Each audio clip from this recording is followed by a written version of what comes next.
berikutnya Ken, kamu juga punya masih sesuatu berlanjut baca. ini, Ya. kirain udah selesai. Belum dong, aku kan hari ini cuma duduk aja. Ini buat Tante Mona. Oke.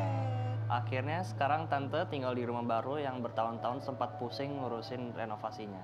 Pernah ada drama nggak sama tukang tangganya? Tukang drama banget. Banyak.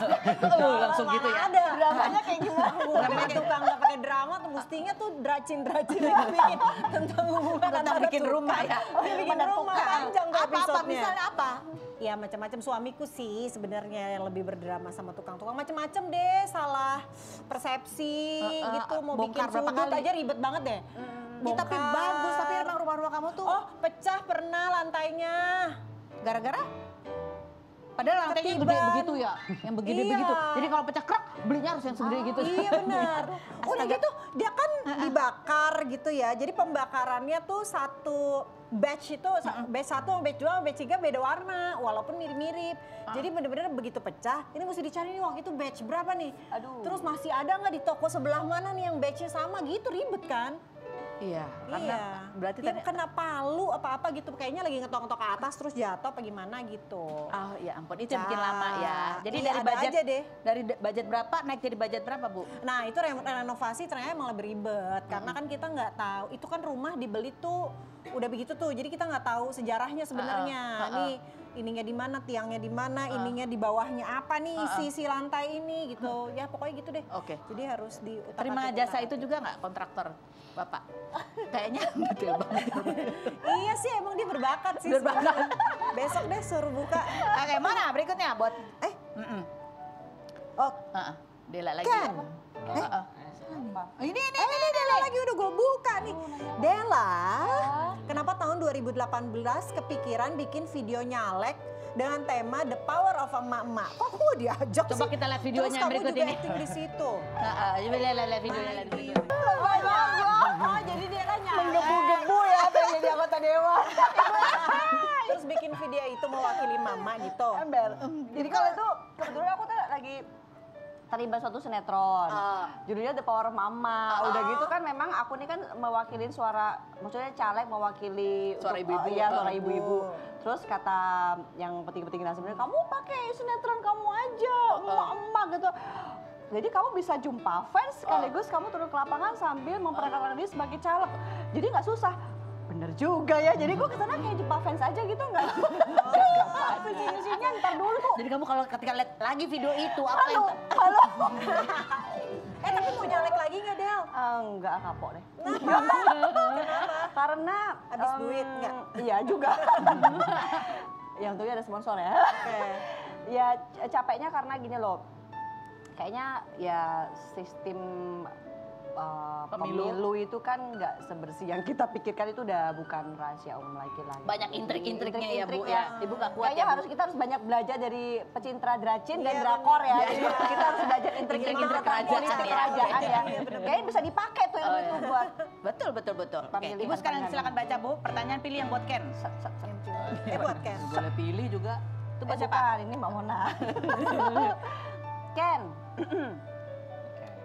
jujur, kamu sama Miyako sebenarnya ikhlas nggak sih Mami menikah lagi? Alamak.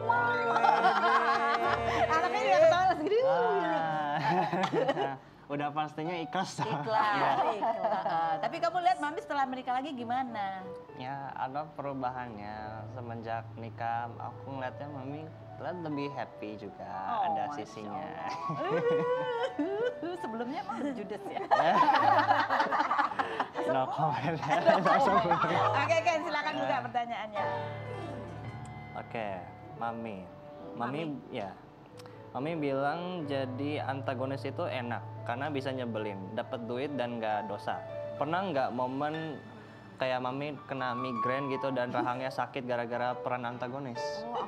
Oh, iya kok pernah ada peristiwa kayak mau gejala stroke, Mbak. Oh, iya. Serius. Gara-gara Gimana lagi rasanya? Gara-gara itu Pas jadi lagi tense tinggi gitu. iya, jadi aku lagi syuting karena mungkin beberapa kan FTV zaman dulu kan 5 hari ya. Udah gitu kalau habis selesai nggak ada libur nyambung gitu kan, perannya marah-marah mulu.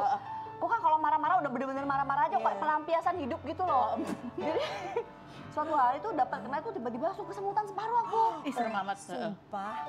Itu untungnya tuh lasin ya, aku langsung pulang, besoknya itu aku minta izin, aku ngomong kalau aku kesemutan separuh, gue takut tiba-tiba. Itu lama durasinya si kesemutan separoh.